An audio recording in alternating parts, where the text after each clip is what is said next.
안녕하세요. 오늘도 사연 살롱을 찾아주셔서 감사합니다.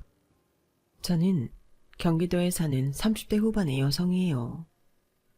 저는 몇 년 전 4년이나 사랑했던 사람과 단 3개월 만에 이혼했던 아픈 상처가 있어요.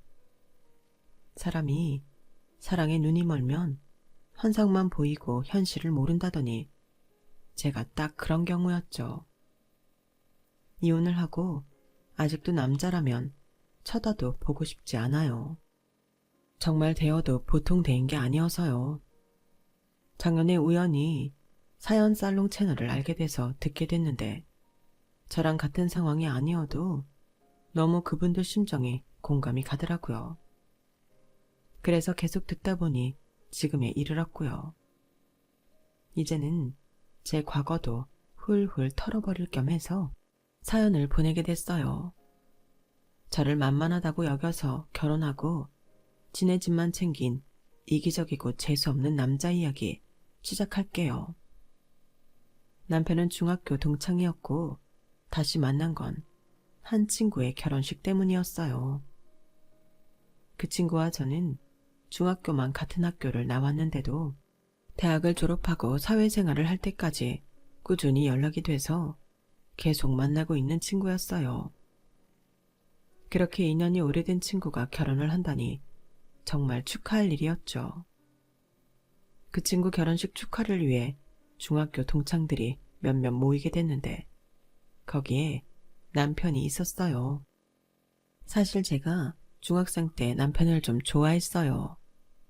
대놓고 선물을 준 적도 있었지만 남편이 그다지 반응이 없어서 시들해지고 저는 친구들하고 또 다른 애를 좋아했고요. 그럼에도 예전 기억이 되살아나서 좀 설레더라고요. 중학생 때도 키가 크고 얼굴이 하얀 게 잘생겨서 눈에 띄었는데 다시 만나서 본 남편도 친구들 중 제일 잘나긴 했더라고요. 잘생기고 가진 거 없는데도 보티 나 보이는 애들 있잖아요. 남편이 딱 그랬거든요. 그럼에도 어딘가 모르게 피곤해 보이고 표정이나 행동에서 생활이 묻어났는데 알고 보니 남편은 그때도 취직이 안 돼서 취업 활동을 하고 있었어요. 남편은 외모가 눈에 띄어서 대학을 방송연예과로 진학을 했는데 배우로 잘 풀리지 않아서 다른 일을 찾는다고 했어요. 아무래도 특수한 직업을 하려다가 일반직을 찾으려 하니 어려움이 있는 것 같더라고요. 수희야, 정말 오랜만이다. 살아있으니 다 만나는구나. 야, 우리 나이가 몇 살이나 됐다고 살아있는 타령이야. 아무튼 이렇게 다시 보니 반갑다. 그렇게 가볍게 인사나 주고받다가 말겠지 했는데 의외로 남편과는 친구 결혼식이 끝난 후에도 계속 연락이 이어졌어요. 남편은 회사 생활을 하는 제가 부럽다고 했고 저는 남편이 배우를 할 만큼 잘생겼고 그쪽 세계를 조금이나마 들여다봤다는 걸 부럽다고 했어요. 제가 모르는 세상은 동경하게 되는 법이잖아요. 그러면서 제가 남편한테 취업 정보도 알려주고 면접 요령 같은 것도 코치를 하다 보니 자주 만나게 됐죠. 지훈이 너는 방송 쪽을 그래도 아니까 연예계 관련된 업종을 알아보는 게 더 좋지 않겠어? 그쪽으로 취직한 선배들도 있을 거 아니야. 그쪽도 생각해보고 있어. 그래도 현장에 가는 매니저 같은 일보다는 사무랑 관련된 걸 하고 싶어. 정규직이 되어야 나도 마음이 놓을 것 같아. 남편은 저한테 취직활동 도움을 받았고 가끔 제가 밥을 사주기도 했어요. 그러다 어느새 둘이 사귀는 사이로 발전했고요. 그렇게 4년이라는 시간 동안 남편은 최종 면접까지 갔다가 떨어져서 울고불고 한 날도 있었고 연예기획사의 매니저로 들어갔다가 하루 만에 다시 나온 적도 있고 정말 별의별 일이 다 있었어요. 그때마다 저는 제 돈으로 남편 밥도 사 먹이고 면접 갈 때 쓸 돈도 주고 그랬었네요. 저와 사귀는 사람이니까, 그리고 그 사람이 잘 되기 바라니까 챙긴 거였고, 당시에는 그렇게 하는 게 당연하다고 생각했어요. 남편은 자기 일이 잘 풀리지 않자 저한테 헤어지자며 자기가 저보다 못한 것 같아서 자꾸 열등감이 생긴다고 하더라고요. 저는 그러는 게 안타까워 말없이 옆에 있었고, 그렇게 인연을 이어나가던 중 드디어 남편이 취직을 하게 됐어요. 공연과 관련된 기획사 쪽 일이었지만 현장이 아닌 사무직이었고, 회사도 꽤 탄탄한 곳이고 대기업과도 연결이 되어 있어서 남편은 최종 합격 후에 너무 좋아서 방방 뛰기까지 했어요. 정말 잘 됐다. 축하해. 이제 잘 되는 일만 남았네. 와, 그동안 진짜 형수랑 너 아니었으면 못 버텼을 거야. 고맙다, 수희야. 남편이 말한 형수는 몇 년 전 형이 돌아가시고 혼자서 조카 둘을 키우는데 중학생들이라고 했어요. 형과 나이 차이가 많이 나는 남편은 부모님이 일찍 돌아가셨고 형 밑에서 자랐는데 형수가 많이 챙겨줬다고 하더라고요. 그래서인지 늘 말끝마다 형수 얘기가 따라다녔어요. 저는 그게 듣기 싫거나 하지 않았어요. 자기는 자기 잘해주는 형수 이야기하는데 제가 뭐라고 하겠어요. 형이 돌아가셨어도 여전히 한 식구로 잘 지낸다니 오히려 다행이죠. 그렇게 남편이 취직하고 반년쯤 됐을 때 저희는 결혼을 했어요. 남친이 입사하고 2달쯤 후부터 양쪽 집안에 인사하고 결혼 준비를 했거든요. 그래도 어찌나 정신없이 시간이 가는지 이렇게 결혼을 해도 되나 싶을 정도로 뭔가 후딱후딱 지나가더라고요. 부모님은 제가 직장 없는 남친 때문에 마음고생한다고 그다지 마음에 들어하지는 않으셨지만 결혼한다고 하니 잘 살라고 남편한테도 좋은 말씀 많이 해주셨어요. 그러면서 저한테 신혼집은 부모님이 해주시겠다고 하셨어요. 무슨 소리야, 엄마 아빠. 나 돈 모아놓은 거 있어. 그걸로 작은 전세부터 차근차근 시작하면 돼. 예, 그러지 말고 우리 하자는 대로 해.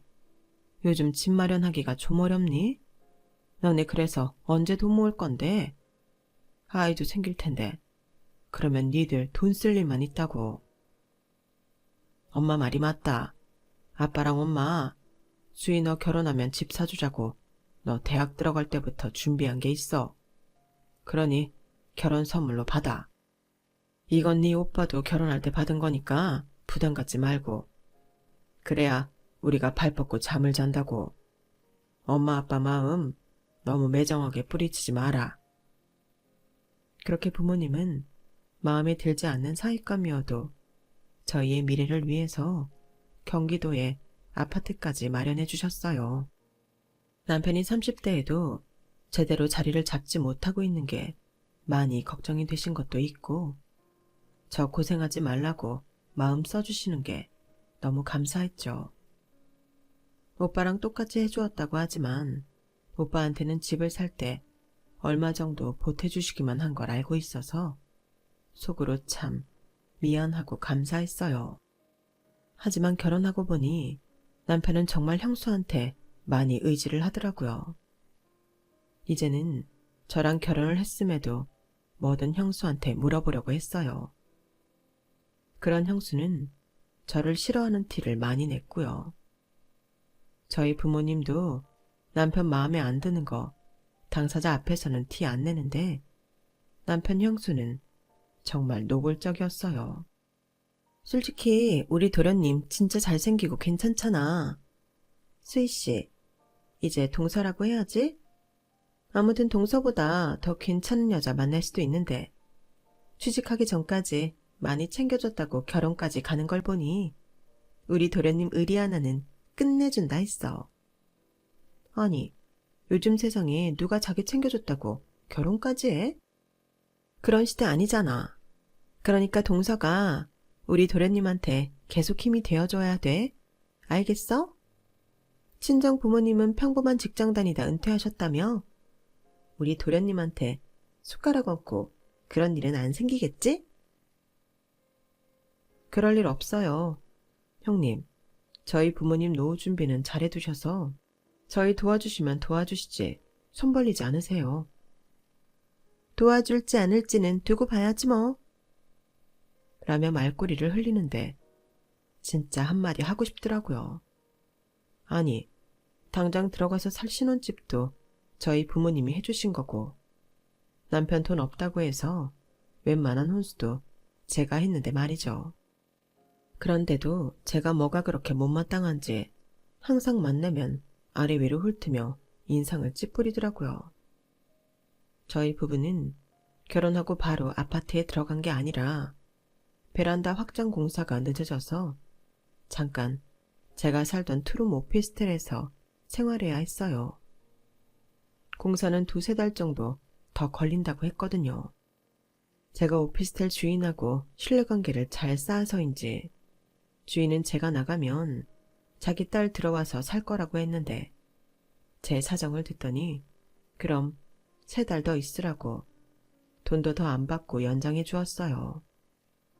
정말 감사한 일이었죠. 그럼에도 남편도 형님도 그런 걸 별로 고마워하지도 않더라고요. 저는 그런 게 좀 빈정상했지만 신혼 초부터 목소리 높이기 싫어 그냥 좋게 좋게 넘어갔어요. 게다가 4년 동안 몰랐던 남편의 다른 모습도 보게 됐고요. 이 사람은 방송 연예과를 나와서 그런지 남들 눈을 되게 의식하고 꾸미고 다니는데 집은 진짜 하나도 치우지를 않았어요. 자기만 머리끝부터 발끝까지 꾸미고 나면 싹 빠져나가고 집안은 엉망이 되어 있곤 했어요. 또 형님은 왜 그렇게 뻔질나게 드나들며 제 살림에 혼수를 두는지 점점 짜증이 나기 시작했죠. 처음에는 남편이 잘 먹는 반찬 싸운다고 해서 고맙기까지 했는데요. 그러고 집에 들어와서는 별소리를 다 해대더라고요. 아니 생각보다 많이 좁네. 투룸이 아니라 그냥 원룸 같아. 이런 데서 3달이나 우리 도련님 있어야 되는 거야? 청소도 자주 하고 위생신경 좀 써야겠다. 아니, 부엌 그릇은 왜 한쪽에 쪼르륵 놔둔 거야? 라더니 제 찬장을 열어서 자기 마음대로 그릇 위치를 바꾸려고 하더라고요. 형님, 어차피 저희 이사 갈 거고 제가 쓰던 대로 두는 게 익숙해서 편하거든요. 그리고 제 살림이니까 이런 건 제가 알아서 해도 될 것 같아요. 하여간 요즘 젊은 사람들은 뭘 가르쳐 주려고 해도 배우려고 하지를 않아. 동서, 우리가 동서지간이기는 해도 나랑 동서랑 12살 차이 나는 거 알지? 띠동갑이라고 내가 선생을 해도 될 나이야. 그러니까 그냥 어른이 하는 말은 새겨들어. 알았어? 그렇게 형님이 가고 얼마 안 돼서 저는 이사가서 쓸 가전제품을 정리하다가 물건이 없어진 걸 발견했어요. 새 집에 들어가서 뜯으려고 박스채 그대로 놔둔 거였는데 스탠드형 모니터하고 신형 에어프라이어 기기가 없더라고요. 지훈씨, 우리 부모님이 사주신 스탠드 모니터랑 내 친구한테 선물 받은 에어프라이어 왜 안 보여? 어디 뒀더라? 그거 형수 갖다 드렸는데 조카들이 벽걸이 모니터 때문에 거실 나오기 불편하다고 했대. 그래서 그거 갖다 드리는 김에 에어프라이어 사고 싶다고 하신 게 생각나서 같이 갖다 드렸지. 뭐? 그걸 형님한테 갖다 드렸다고? 그럼 우리는 어쩌고? 저는 이 일만큼은 그냥 넘어가게 되지 않았어요.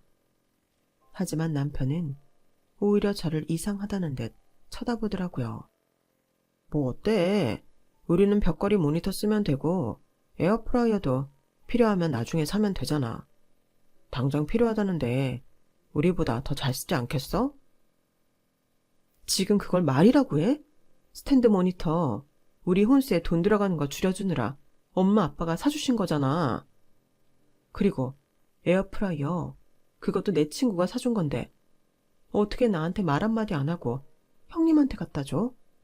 그리고 형님은 형님이 사서 쓰시면 되지. 왜 혼수를 마음대로 갖다 줘? 말을 하다 보니 점점 열이 받는데 남편은 그런 저를 이해 못하겠다는 듯 혀를 차더라고요. 아니, 어차피 둘이 같이 살면 공동으로 갖는 건데 누가 사주고 그런 게 뭐 그리 중요해? 그래, 공동으로 갖는 거라면 더더욱 나한테 말은 해야 되지 않겠어? 적어도 나한테 갖다 줘도 되냐고 물어봐야 맞는 거지. 너 별거 아닌 것 같고 되게 따진다. 니네 친정에서 사준 거라고 그렇게 티내고 싶냐? 네 친구 선물이라고 유세 떠는 거야. 그게 몇 푼이나 한다고 이 난리야. 그럼 그 몇 푼 하는 거 지훈 씨가 번 돈으로 사주지. 왜 혼수로 들어온 걸 손을 대냐고. 그리고 형님, 말은 지훈 씨 반찬 가져온 거라고 하시면서도 과일도 가져가시고 내가 아끼는 홍차까지 낼름 집어가시더라. 그러면서 내 살림에는 어찌나 참견하시는지. 우리 둘이 살면 그건 우리 살림이지. 더는 형님이 관여할 일 아니잖아. 그동안은 지훈 씨가 형님한테 의지해서 살았는지 모르지만 이제는 아니라고. 그러니 다시는 이런 일 없었으면 좋겠어. 야, 어떻게 사람이 결혼했다고 안면 싹 바꾸고 이제 우리끼리 알아서 한다고 그러냐? 하려면 네가 해. 그리고 형수가 우리 도와주려고 그러는 건데 그걸 관여한다는 식으로 말할 건 아니지. 과일이랑 홍차는 또 사면 되는 거고. 참 쉽게 말한다. 그럼 형님도 형님 돈으로 사면 되지. 왜 우리 걸 집어가. 안 그래도 이사도 해야 되고 돈 들어갈 때도 많은데 그럴수록 돈 아끼게 해줘야지. 이게 도와주는 거야? 아, 좀 그만해. 들어오자마자 되게 징징거리네 진짜. 남편은 버럭 소리를 질렀고 저는 그때부터 뭐가 잘못됐다고 느꼈어요. 제가 연애할 때 알던 그 사람이 아니었거든요. 제가 그날 이후로 남편한테 일절 아무 말도 하지 않았더니 남편은 은근히 눈치를 보면서 다음에는 먼저 상의하겠다고 하더군요. 그래도 제 마음은 어쩐지 편치 않았고 제가 결혼을 한 게 단단히 실수를 한 것 같다는 생각이 들었어요. 그래서 저는 신혼집으로 옮길 때까지만이라도 두고 봐야겠다는 마음에 혼인신고서를 내지 않고 그냥 제 가방 안에 넣어뒀어요. 하지만 그 후에도 형님은 수시로 저희 집에 드나들며 자꾸 제 부엌 일이나 청소하는 것까지 잔소리를 했고 남편은 남편대로 자기 형수한테 뭐 하나라도 쥐어주지 못해서 아주 안달이 난 사람처럼 보였어요. 제 눈치가 보여서 집에 들어온 혼수를 마음대로 주지 못하자 아주 제가 보는 앞에서 대놓고 현금 5만 원권을 뭉텅이로 꺼내서 형님 손에 쥐어주기도 했어요. 그러면서 저희 친정 부모님한테 인사 가자는 말 한 번 안 하는 남편놈이 점점 괘씸해지기 시작했어요. 이러려고 한 결혼이 아닌데 날이 갈수록 속상하기만 했죠. 그러면서 시간은 흘러 어느새 저희가 아파트에 들어갈 날이 가까워 오고 있었어요. 그동안 제가 아파트에 한번 가보려고 해도 남편이 자기가 다 알아서 한다며 바쁜데 저는 회사 일하고 집안일만 하라고 해서 가본 적이 없었어요. 그래도 공사가 끝나가고 도배도 다시 한다는데 궁금하잖아요. 회사가 좀 일찍 끝난 날 저는 집에 가던 길에 갑자기 저희가 들어갈 아파트에 가보고 싶었어요. 그래서 남편한테도 공사하는 분들한테도 사전에 연락을 안 하고 불쑥 찾아갔죠. 그런데 아파트에 뜻밖의 사람이 있는 거 아니겠어요? 바로 형님이었는데요. 양손을 허리에 얹고 안방에서 나오는데 이건 아주 집주인 포스 저리 가라더라고요. 형님이 여긴 어쩐 일이세요? 그러는 동서는? 아, 회사 끝나고 들린 건가? 네, 도배도 다시 한다는데 어떻게 된 건가 궁금해서요. 형님은 뭐 보러 오신 거예요? 저희가 알아서 해도 되는데요. 아니, 그래도 새 집인데 내가 봐줘야 되는 게 있지 않나 해서. 아무튼 여기 동네가 참 좋아. 깨끗하고 단지도 넓고. 네, 저희 부모님이 아이 낳으면 초등학생 때까지는 다른 데 이사 가지 않아도 될 거라고 하셨어요. 근처에 초등학교도 꽤 괜찮다고 하더라고요. 그래서 신혼집으로는 좀 커도 34평형에 방 3개짜리 해주신다고요. 그래, 부모님이 아주 지혜가 남다르셔.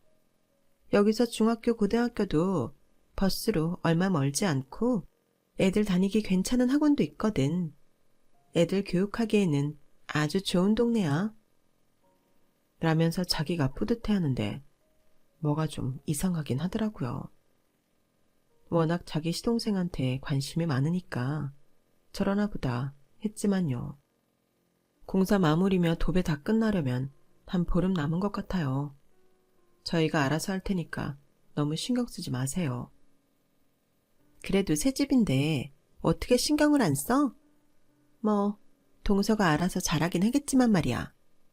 알았어. 웬일로 형님이 저한테 잔소리를 안 하고 잘할 거라는 말까지 하나. 오늘 뭐 잘못 먹었나? 속으로 그런 생각을 했지만 괜한 말했다가 트집 잡힐까봐 조용히 있다가 같이 아파트를 나와 헤어졌어요. 그리고 집에 와서 남편한테 말했죠. 우리 아파트 들어가는 건 말이야. 그것도 형님이 일일이 간섭하시는 건 아니지? 아파트? 그건 갑자기 왜? 아까 회사 일찍 끝나서 공사 마무리되는 것도 볼 겸 갔더니 형님이 거기 와 계시더라고. 근데 지훈씨 형님한테 우리 새 아파트 비밀번호 알려줬어? 그건 너무 앞서가는 거 아니야? 형수도 우리 새 집 알아야지. 한번 둘러보고 싶다고 해서 알려줬는데 내키지 않으면 비번 바꾸면 되잖아. 그런 건 좀 미리 말하면 안 돼? 내가 형님하고 안 마주쳤으면 또 나한테 말 안 하고 넘어갔을 거 아니야. 근데 아파트 인테리어나 가구나 냉장고 같은 거 형님이 간섭 안 하셨으면 해. 우리 살림이지 형님 살림 아니라는 거 확실했으면 좋겠어. 형수도 우리 거기 들어가면 더는 간섭 안 하시겠지. 네가 너무 예민한 거 아니야? 그동안 형님이 여기 와서 하신 게 있는데 그럼 어떻게 무디게 가만히 있겠어? 알았어. 내가 잘 말할 테니까 너무 화내지 마. 그러면서 목소리가 작아지는데 뭔가 수상하긴 하더군요. 말만 그렇게 하고 또 형님이 와서 다 자기 집인 것처럼 멋대로 굴 것 같은 불안한 예감이 들었어요. 하지만 이삿날 며칠 앞두고 남편이 한 말은 그 정도가 아니었어요. 저기 있잖아. 우리 이사 안 가도 되지 않을까? 지금 당장 우리 여기 살기에 좁지도 않고 여기가 회사 다니기에도 나쁘지 않아서 하는 말이야. 그러니까 우리 새 아파트는 형수랑 조카들 들어가라고 하고 우리는 그냥 여기서 계속 살자. 저는 너무 어이가 없어서 한동안 아무 말도 못했어요. 제가 눈만 깜빡거리며 있으니 남편이 마른 침을 꿀꺽 삼키더군요. 지금 한 말 그거 진심이야? 농담이지? 내가 왜 이런 일로 농담을 해? 솔직히 우리 아직 그런 큰 집 필요 없고 형수는 애들도 커서 각자 방 필요하고 거실도 넓은 게 좋은데 지금 형수 집은 좀 좁잖아. 저는 그때 제 머리를 스치는 게 있었어요. 제가 아파트에 갔을 때 형님이 주인 노릇하고 있던 모습이요. 그게 진심이면 혹시 형님하고 미리 다 말된 거야? 그래서 저번에 형님이 나랑 아파트에서 만난 거고? 형님은 그러니까 자기가 들어와서 살려고 미리 보러 온 거란 말이야? 뭐 그런 거지. 네가 갑자기 찾아가는 바람에 미리 말 안 하려고 한 게 아니라 네가 너무 빨랐다는 소리야. 그 아파트 우리 부모님이 사주신 거고 4명인 건 알지? 그런데 거기에 형님네를 들여보내자고? 우리는 여기서 살고? 제정신이야? 미친 거야? 우리 여기 이제 곧 나가야 돼. 석 달 산 것도 주인이 호의를 베풀어서 산 거야. 그러니까 네가 다시 말 좀 잘해봐. 너랑 집주인 친하잖아. 친하면 호구 취급해도 되니? 우리 멋대로 나간다고 했다가 안 나갈 거니까 따님은 다른 데 보내고 우리가 살겠다. 그러라고? 그게 왜? 우리가 여기서 사는 게 집주인한테도 더 이득이잖아. 와, 나 미치겠네. 야, 박지훈. 너는 그러니까 그런 마인드로 내 아파트도 네 형수 들어가서 살게 하겠다. 그거구나? 아니, 형수는 애들도 그렇고 34평에서 살만하잖아. 우리가 몇 년만 양보하자. 조카들 곧 다들 수능 보고 대학 간다. 그때 우리가 들어가도 늦지 않지. 그리고 집은 네 명인 거 나도 알아. 그래도 이제 우리 부부니까 니께 내 거인 거고 다 그런 거 아니겠어? 야, 너는 왜 항상 네 마음대로 결정하고 나한테 통보해? 이게 어디가 나를 그 집 명의자 대접하는 거니? 너 아주 형수한테 마음 씀씀이가 눈물겨운데 그 눈물겨움을 왜 네 돈으로 안 하고 다 내 걸로 하니? 여태껏 다 그랬잖아. 네 형수한테 준 거 다 내 앞으로 들어온 거 아니면 우리 부모님이 해주신 거. 아닌 게 아니라 저번 스탠드 모니터와 에어프라이어 말고도 그 뒤로 남편이 자기 형수네로 보낸 물건이 몇 개 더 있었어요. 그것도 꽤 괜찮은 고급 가전제품들을요. 아니, 나는 네가 아직도 네 거 내 거 따지는 게 이해가 안 돼. 누구 앞에 들어왔든 필요한 사람 주는 건데 뭐 어때? 네 거 내 거는 안 따지면서 나한테 말은 안 해? 그건 대체 무슨 편리한 심보야? 야, 다 됐고 안 돼. 그 아파트 형님네 절대 못 들어가. 절대 안 돼. 형수님 이미 이사 준비 다 마쳤어. 이삿짐 센터 예약도 했고. 취소하시라고 해. 집주인이 절대 안 된다고 했다고 하면 되잖아. 너는 어떻게 나를 지금까지 뒷바라지 해주신 현숙님한테 그런 모진말을 하라고 그러냐? 우리 형수 그동안 보낸 세월 보상받는 차원에서라도 그런 아파트에서 살만해.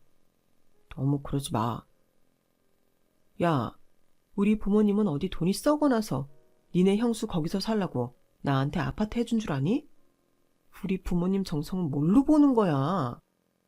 너 그런 우리 엄마 아빠한테는 제대로 인사 한번 했어?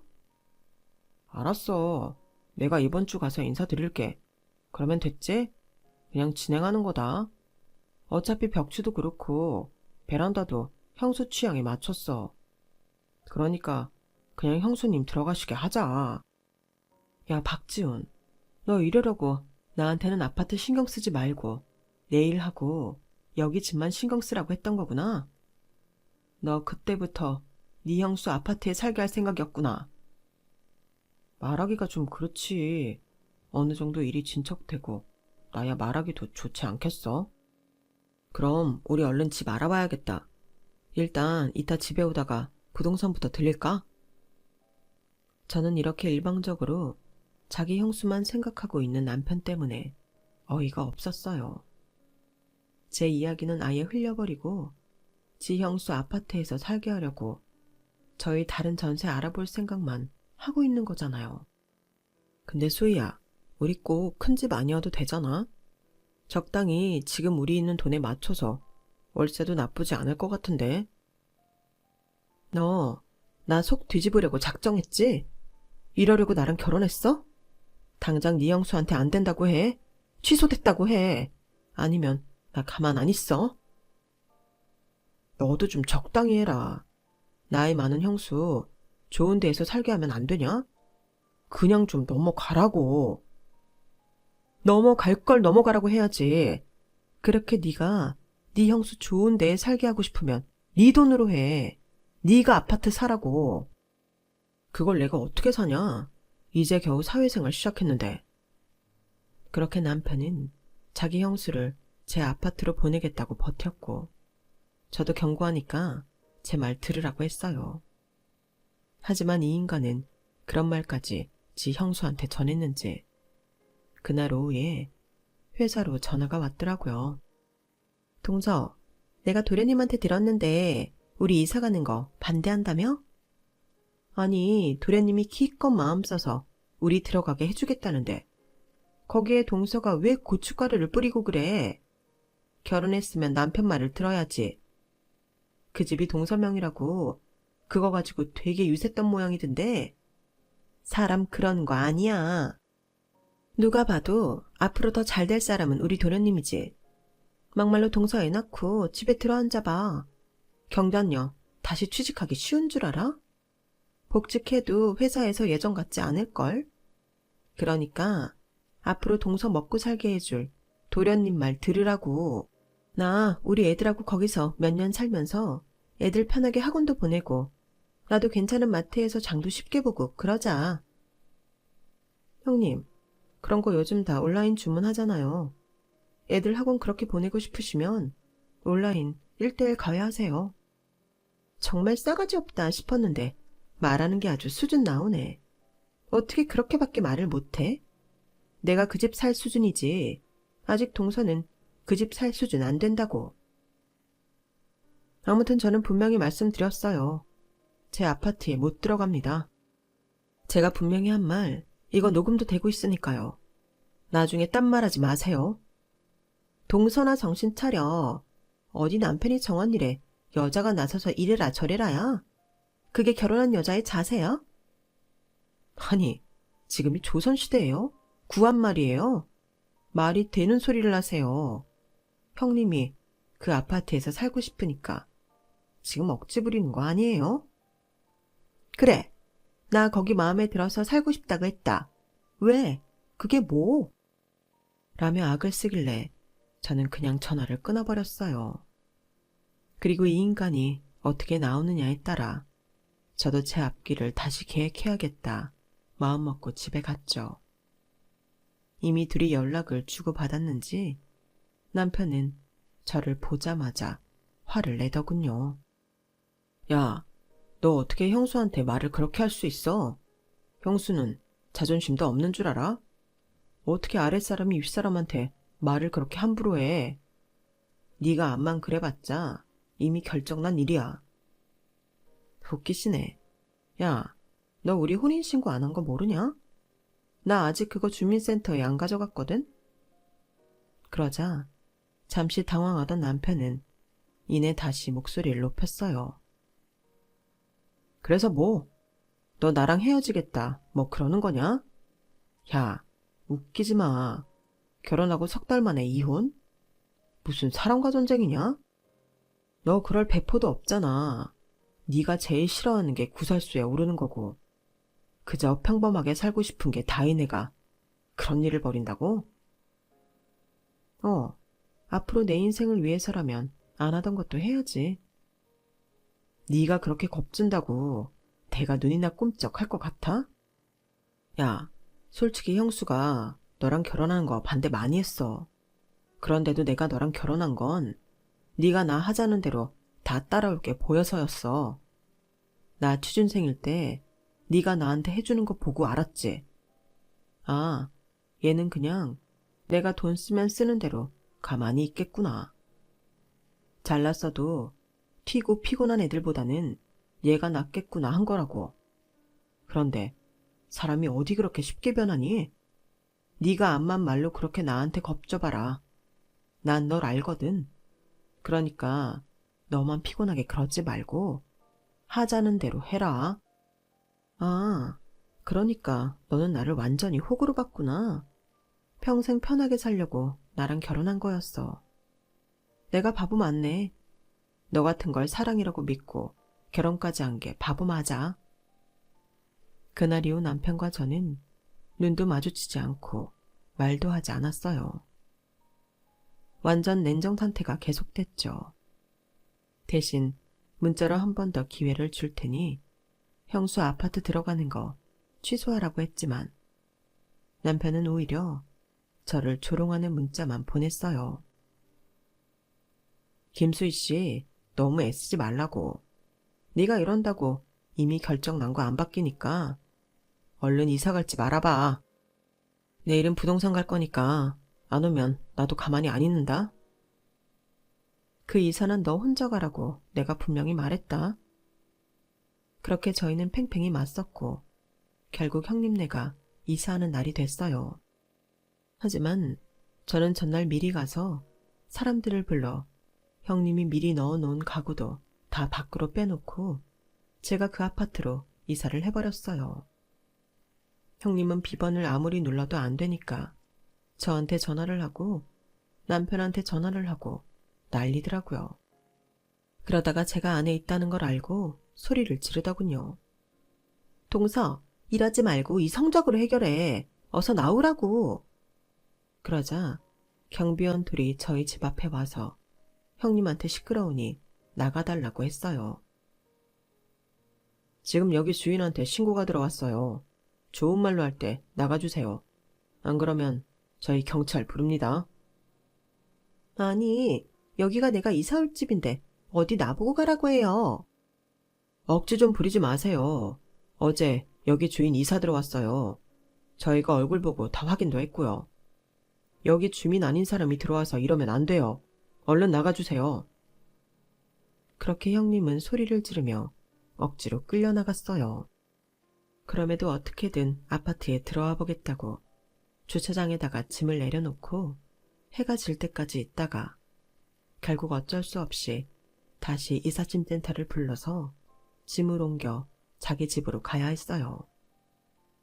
저는 그걸 보고 나서야 그날 하루 종일 저한테 전화에 문자로 이상한 말을 해대던 남편한테 만나자고 짧게 문자를 보냈어요.